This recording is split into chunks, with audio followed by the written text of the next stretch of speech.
Olá, vamos dar continuidade hoje à gravação do capítulo da assim chamada acumulação primitiva, ou a assim chamada acumulação primitiva. O item que trataremos hoje é o item 2, intitulado Expropriação da terra pertencente à população rural. Lembrando que este capítulo é o capítulo 24 do Capital. Importante observar também que a melhor compreensão deste capítulo implicaria toda uma discussão a respeito da Revolução Inglesa de 1688. É importante destacar que nem todas as revoluções burguesas transcorreram no mesmo ritmo e da mesma forma. No caso da Revolução Inglesa, vamos assistir a um franco aburguesamento da aristocracia rural, a fim de conduzir ou dar passos significativos na constituição da sociedade capitalista. Marx entra neste item em vários elementos específicos a respeito da Revolução Burguesa na Inglaterra. Como isto implicaria se distanciar dos objetivos mais gerais que pretendemos expor neste item, fica aqui apenas a recomendação de dois textos, ou de dois livros. O primeiro deles, o de Maurice Dobb, que é A Evolução do Capitalismo. E o segundo, um livro pouco conhecido, mas possível de se encontrar em português, que é o livro de Barrington Moore Jr., que se intitula As Origens Sociais da Ditadura e da Democracia. Duas referências aqui, dois clássicos da literatura contemporânea. Bom, como Marx começa este item 2?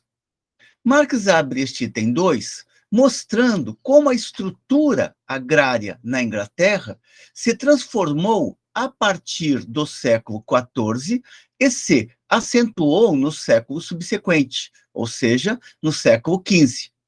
O maior sinal dessa transformação, observa Marx, foi o desaparecimento da servidão, tal como esta havia se desenvolvido nos primórdios da sociedade feudal, e a constituição de uma camada de camponeses livres, economicamente autônomos. Nos domínios senhoriais maiores, observa, o arrendatário livre substituiu o bailife, o bailio, ou seja, aqueles magistrados a quem os nobres de uma província confiavam a defesa dos seus bens. O prelúdio da Revolução, que criou as bases do modo de produção capitalista, continua Marx, ocorreu no último terço do século XV e nas primeiras décadas do século XVI. Uma massa de proletários absolutamente livres foi lançada no mercado de trabalho pela dissolução dos sectos feudais. Sabemos que, para a constituição do modo de produção capitalista, não basta que você tenha trabalhadores livres, mas é necessário também que esses trabalhadores estejam despossuídos de tudo, menos da sua força de trabalho, condição para que eles possam se assalariar, portanto, serem explorados pelo capital ou pelos donos do capital. Embora o poder real, continua Marx, embora o poder real, ele mesmo, um produto do desenvolvimento burguês, em sua ânsia pela conquista da soberania absoluta, tenha acelerado violentamente a dissolução desses sectos, ele não foi, de modo algum, a causa exclusiva dessa dissolução. Aqui Marx faz uma referência à constituição dos Estados nacionais, aquele período no qual a burguesia, com o interesse de destruir as bases da sociedade feudal, fortalece os reis de tal modo a permitir que fossem eliminados muitos entraves ao comércio e à comercialização de mercadorias. Marx toca aqui nessa questão, mas apenas de passagem. Uma reflexão sobre isso, sobre essa constituição da monarquia absoluta sob a influência ou apoiada pela burguesia, é possível de se encontrar em alguns capítulos do livro de Leo Huberman, História da Riqueza do Homem. Ao contrário, diz Marx, foi o grande senhor feudal que, em oposição à coroa e ao parlamento, criou um proletariado maior, tanto ao expulsar brutalmente os camponeses das terras onde viviam e sobre as quais possuíam os mesmos títulos jurídicos feudais que ele, quanto ao usurpar-lhe as terras comunais. Apontando neste sentido, Marx está procurando acentuar como que este processo ele não foi idílico. Lembremos que, no item 1, Marx começa a apontar como que é uma ilusão considerar que o desenvolvimento burguês tenha sido feito de uma maneira pacífica. Foi um processo extremamente violento. Neste item 2, ele começa a destacar os mecanismos desta violência, sobretudo ao se referir ao caso inglês, que é o caso típico, como ele destaca no item 1. É importante observar a importância que tiveram os cercamentos de terra para abastecer a indústria lanífera em desenvolvimento. Continua Marx. O impulso para estas ações foi dado, na Inglaterra, particularmente pelo florescimento da manufatura flamenga de lã e o consequente aumento dos preços da lã. Destaquemos aqui que Marx está falando da manufatura, ainda ele não está tratando da grande indústria. Lembremos que a manufatura é o estágio fundamental que vai criar as condições para o desenvolvimento da grande indústria. Assim como o período da acumulação primitiva é um estágio fundamental, uma fase fundamental para permitir o surgimento da manufatura, aquele momento em que o capital, ou o dono do capital, o portador do dinheiro que quer transformar em capital, ele aglutina trabalhadores para produzirem mercadorias, mas a base desta produção ainda não é a máquina, é a habilidade manual. A velha nobreza feudal, prossegue Marx, fora aniquilada pelas grandes guerras feudais. A nova nobreza era uma filha de sua época, para a qual o dinheiro era o poder de todos os poderes. Portanto, no caso da Inglaterra, vamos localizar a existência de uma burguesia, de uma aristocracia rural que busca se aburguesar, ou seja, busca acumular capital, busca desenvolver as bases do capitalismo. Para isso, esta nova nobreza, para isso, transformou as terras de lavoura em pastagens de ovelhas. Casas e pequenas propriedades camponesas desapareceram.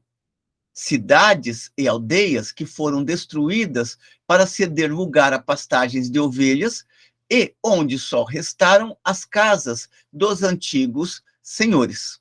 São os conhecidos enclosures. Se fecham as terras, são expulsos os camponeses, e no lugar dos camponeses se colocam ovelhas para permitir o fornecimento de lã para a produção manufatureira. Há uma referência de Thomas Moros na Utopia a esta ideia dos enclosures, onde ele fala que existiam nos campos mais ovelhas do que homens, que na verdade é uma crítica de Thomas Moros àquele processo que estava em desenvolvimento. Reflexão essa que está no livro de Thomas Moros, A Utopia. Desse modo, de sua idade de ouro, a classe trabalhadora inglesa decaiu, sem qualquer fase de transição, à idade de ferro. E a idade de ferro sabemos que é a idade do capital, onde os trabalhadores precisam se assalariar para sobreviver. Diante do rápido processo de dissolução das relações sociais até então dominante, buscou-se forjar, em primeiro momento, uma legislação para fazer face às mudanças em curso. Bacon, diz Marx, registra que, em 1489, aumentaram as queixas sobre a transformação de terras de lavoura em pastagens para a criação de ovelhas, etc., fáceis de vigiar com poucos pastores. E as propriedades arrendadas, temporária, vitalícia ou anualmente, dos quais vivia grande parte dos homens, foram transformados em domínios senhoriais. Lembrando que os homens eram constituídos por pequenos e médios proprietários de terras e comerciantes mais modestos. O grupo formava uma espécie de burguesia rural. Um dos sinais desta resistência que brota a partir do poder de Estado constituído naquele momento, um dos sinais desta resistência foi uma lei de Henrique VII de 1489, proibindo a destruição de toda casa camponesa que tivesse pelo menos 20 acres de terra. Lei confirmada por Henrique VIII. No texto proposto por Henrique VIII, lia-se, citação de Marx, muitos arrendamentos e grandes rebanhos de gado, especialmente de ovelhas, concentram-se em poucas mãos, provocando um aumento considerável das rendas fundiárias e, ao mesmo tempo, uma grande diminuição das lavouras e a demolição de igrejas e casas, de maneira que enormes massas populares se veem impossibilitadas de sustentar a si mesmas e as suas famílias. Portanto, estava em curso um profundo processo de pauperização das massas. A lei ordena, por isso, a reconstrução das propriedades rurais arruinadas, determina a proporção entre campos de cereais e pastagens, etc. Porém, pontua Marx, as queixas populares e a legislação que desde Henrique VII e durante 150 anos condenou a expropriação dos pequenos arrendatários e camponeses foram igualmente infrutíferas. É a maneira de Marx assinalar que o processo de desenvolvimento do capitalismo que estava em curso na Inglaterra não podia mais ser detido por decisões que buscavam reforçar a estrutura feudal ou garantir a existência de condições minimamente aceitáveis aos antigos camponeses. E por que estas medidas fracassaram? Fracassaram porque permitiam que fosse estabelecido explorações agrícolas e casas rurais de determinado padrão, garantindo aos lavradores uma parcela de terras que os capacitava a trazer ao mundo súditos dotados de uma riqueza suficiente e de condição não servil, conservando o arado nas mãos de proprietários e não de trabalhadores mercenários. O que o sistema capitalista exigia, ao contrário, era uma posição servil das massas populares, a transformação destas em trabalhadores mercenários e a de seus meios de trabalho em capital. Trabalhadores mercenários aqui, no sentido de trabalhadores que estariam compelidos a alugar a sua força de trabalho a quem melhor pagasse, ou mesmo, na ausência de ter quem melhor pagasse, simplesmente para garantir a sua existência cotidiana, comprando víveres. Um novo e terrível impulso ao processo de expropriação violenta das massas populares, diz Marx, foi dado no século XVI pela Reforma e, em consequência dela, pelo roubo colossal dos bens da Igreja. A reforma a que Marx se refere aqui é a reforma protestante. O questionamento que houve por parte de determinadas hostes eclesiásticas ao poder da Igreja Católica. Na época da Reforma, a Igreja Católica era a proprietária feudal de grande parte do solo inglês. A supressão dos monastérios, etc., lançou seus moradores no proletariado. Os bens eclesiásticos foram, em grande parte, presenteados aos rapaces favoritos do rei ou vendidos por um preço irrisório a especuladores, sejam arrendatários ou habitantes urbanos, que expulsaram em massa os antigos vassalos hereditários e assambarcaram, portanto, se apropriaram de suas propriedades. Tomaram posse daquelas terras que antes pertenciam à igreja. A propriedade garantida por lei aos camponeses empobrecidos de uma parte dos dízimos da igreja foi tacitamente confiscada, de tal modo que generalizou-se o pauperismo, obrigando a então rainha Elizabeth a introduzir impostos de beneficência. Impostos de beneficência. Criada em 1601, a respeito desta lei da Rainha Elizabeth, vale aqui um parênteses. Criada em 1601, durante o reinado da Rainha Elizabeth, a chamada Lei dos Pobres instituiu impostos de beneficência destinados ao combate à vagabundagem e à mendicância. Destaque-se que esta lei era operacionalizada pela paróquia. E os mais vulneráveis, que não podiam trabalhar, ficavam nas chamadas almshouses, uma espécie de asilo, enquanto que aqueles que podiam trabalhar ficavam internados nas chamadas e terríveis workhouses, as casas de trabalho forçado.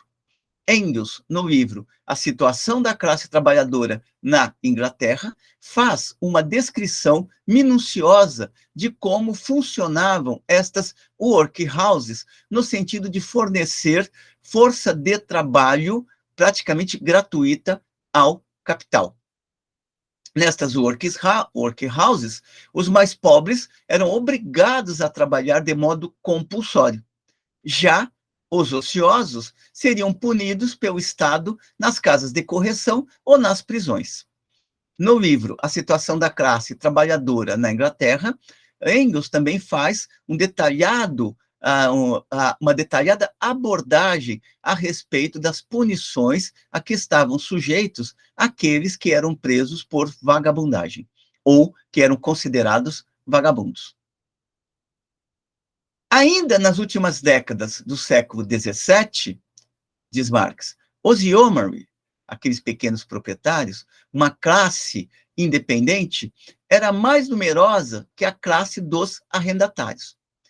Em torno de 1750, a yeomanry havia desaparecido, e nas últimas décadas do século XVIII, o último resquício de propriedade comunal dos lavradores já não existia mais.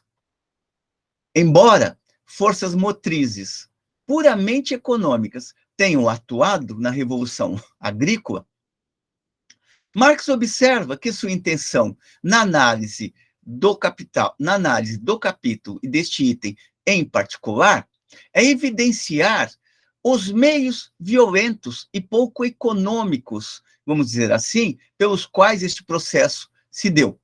É lógico que Marx não está desconsiderando aqui a economia, mas ele está destacando um processo que se dá paralelamente aos mecanismos da economia, aos mecanismos da defesa da propriedade privada e aos mecanismos de desenvolvimento do capital. São esses métodos violentos que incrementaram e aceleraram, segundo Marx, a transformação da estrutura feudal agrária inglesa em estrutura capitalista, em campo capitalista. É nesse sentido que destaca também que, sob a restauração dos Stuarts, os proprietários fundiários instituíram legalmente uma usurpação, que, em todo o continente, também foi realizada sem formalidades legais. A Revolução Gloriosa, continua Marx, conduziu ao poder, com Guilherme III de Orange, os extratores de mais valor, tanto proprietários fundiários como capitalistas. Estes inauguraram a nova era, praticando em escala colossal o roubo de domínios estatais, até então realizado em proporções modestas. Terras foram presenteadas, vendidas a preços irrisórios ou, por meio de usurpação direta, anexadas a domínios privados, sem a mínima observância da etiqueta legal. O patrimônio do Estado, apropriado desse modo fraudulento, somado ao roubo das terras da Igreja, quando estas já não haviam sido tomadas anteriormente, constituem a base dos atuais domínios principescos da oligarquia inglesa. Ou seja, aquelas grandes extensões de terra que existiam na Inglaterra haviam resultado fundamentalmente dos meios mais espúrios de expropriação, nos quais aquele antigo campesinato não tem outra alternativa senão ir para a cidade e assalariar-se ao capital. Os capitalistas burgueses, prossegue Marx, favoreceram a operação, entre outros motivos, para transformar o solo em artigo puramente comercial, ampliar a superfície da grande exploração agrícola, aumentar a oferta de proletários absolutamente livres, provenientes do campo, etc. A propriedade comunal, com isso, subsistiu sob o manto do feudalismo. Se, em um primeiro momento que se estende do final do século XV e prossegue durante o século XVI, medidas foram tentadas para refrear a destruição da estrutura agrária na Inglaterra, outro foi o quadro que se abriu no século XVIII, diz Marx. Neste momento, a própria lei se torna o veículo do roubo das terras do povo, embora os grandes arrendatários também empreguem, paralelamente, seus pequenos e independentes métodos privados. Aqui é importante observar a distância que separa o século XV e XVI do século XVIII. No século XV e XVI, a burguesia não havia ainda tomado posse ou se apropriado das rédeas do Estado, tal como exige o projeto burguês.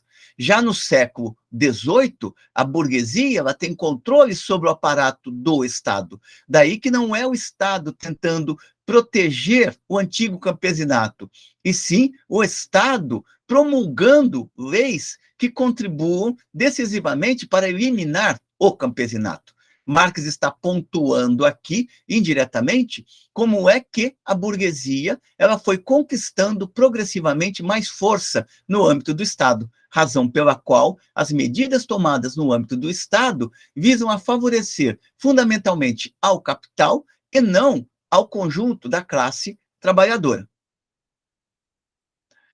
A forma, neste momento, retomemos aqui, a própria lei se torna o veículo do roubo das terras do povo, embora os grandes arrendatários também empreguem paralelamente seus pequenos independentes métodos privados, que é a violência.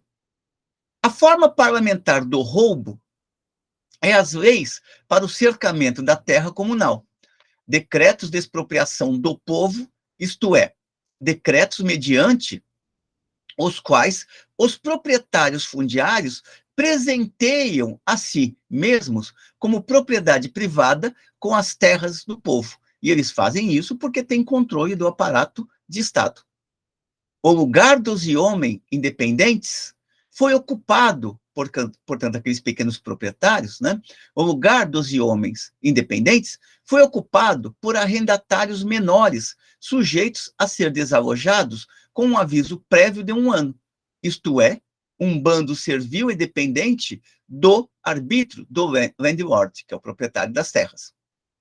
O roubo sistemático da propriedade comunal, ao lado do roubo dos domínios estatais, ajudou especialmente a inchar aqueles grandes arrendamentos que no século XVIII eram chamados de fazendas de capital, ou arrendamentos de mercador, e a liberar a população rural para a indústria, como proletariado. E aqui Marx já começa a fazer referência à transição da manufatura para a maquinofatura, daquele capitalismo na sua fase manufatureiro para o capitalismo na sua fase industrial. No entanto, diz ele, o século XVIII ainda não compreendia, na mesma medida que a compreendeu o século XIX, a identidade entre riqueza nacional e pobreza do povo. Com isto, Marx quer dizer que no século XVIII ainda não estavam suficientemente amadurecidas as condições do desenvolvimento capitalista, de tal modo que uma crítica radical ao capital ainda não podia ser feita. É somente quando a grande indústria se desenvolve, mostrando que o pauperismo não é uma deformação social, mas sim o desdobramento necessário de determinadas relações sociais de produção, é que se coloca a possibilidade de uma crítica contundente e radical à lógica e à dinâmica do capital. Na medida em que as condições para a crítica ao capital ainda não estavam suficientemente amadurecidas, Marx observa que os protestos continuaram a ser feitos com tom de indignação, resgatando para isso vários documentos da época. Ora, isso significa que havia uma tentativa de resgatar uma condição superada no passado para dar conta do presente.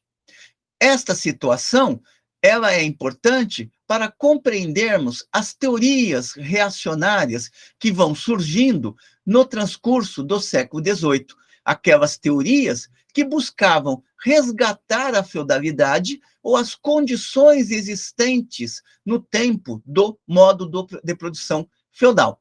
É lógico que a marcha do capital havia solapado as bases para a existência da sociedade feudal.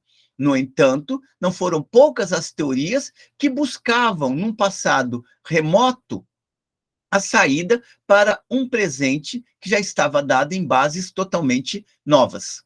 Esta passagem é importante para compreender e mesmo para conduzir a uma leitura a respeito das teorias reacionárias que foram surgindo no transcurso do século XVIII e posteriormente. Dentre elas, a teoria de Gustave Le Bon. Ele não é o único, mas é seguramente um dos mais conhecidos. O resgate destes documentos, diz Marx, preenche, no entanto, uma finalidade no conjunto das reflexões propostas. Por quê? Porque é importante observar como que, muitas vezes, para se buscar respostas no presente, as leituras, elas recorrem ao passado, tentando resgatar um passado perdido. Isto, repitamos mais uma vez, é fundamental para compreendermos os mecanismos que norteiam o pensamento reacionário, que é muito mais trágico do que o pensamento conservador, uma vez que o pensamento reacionário procura, cada vez com maior intensidade, buscar num passado perdido saídas para um presente que já é totalmente distinto e que não pode mais ser, vamos dizer assim, superado por alternativas que estão mortas. Com estes relatos, Marx acentua que, com esses relatos, Marx acentua a necessidade de não se prender ao passado, e sim buscar a saída no presente. De que modo Marx sintetiza este item 2? Conclui ele com a seguinte síntese: o roubo dos bens da igreja, a alienação fraudulenta dos domínios estatais, o furto da propriedade comunal, a transformação usurpatória realizada com inescrupuloso terrorismo da propriedade feudal e crânica em propriedade privada moderna, foram outros tantos métodos idílicos da acumulação primitiva. E aqui é uma ironia, porque ele está mostrando que este processo não tem nada de idílico, de pacífico. Tais métodos conquistaram o campo para a agricultura capitalista, incorporaram o solo ao capital e criaram para a indústria urbana a oferta necessária de um proletariado inteiramente livre. Com esta síntese, Marx encerra este item 2 do capítulo 24. Lembremos mais uma vez que uma compreensão adequada e aprofundada deste capítulo implicaria toda uma leitura a respeito dos processos que marcaram a Revolução Burguesa na Inglaterra e a Revolução Gloriosa em particular. Fica aqui a recomendação do livro de Maurice Dobb, que é A Evolução do Capitalismo, publicado pela editora Zahar, ou, então, o livro de Barrington Moore Jr., As Origens Sociais da Ditadura e da Democracia, publicado nos anos 80 pela editora Martins Fontes. Neste livro de Barrington Moore Jr., ele fará uma análise interessante tanto da Revolução Burguesa na França, quanto na Inglaterra, como também no Japão, durante a era Meiji. São livros clássicos fundamentais que hoje pouco se lê, mas que contribuem bastante para compreender este capítulo 24 do Capital. Espero que esta discussão tenha sido útil para aqueles que têm dificuldade de ler este capítulo 24. Encaminhem suas considerações positivas ou negativas e continuemos aqui em nosso trabalho em defesa da sociologia, em defesa da razão e em defesa do gênero humano. Até uma próxima.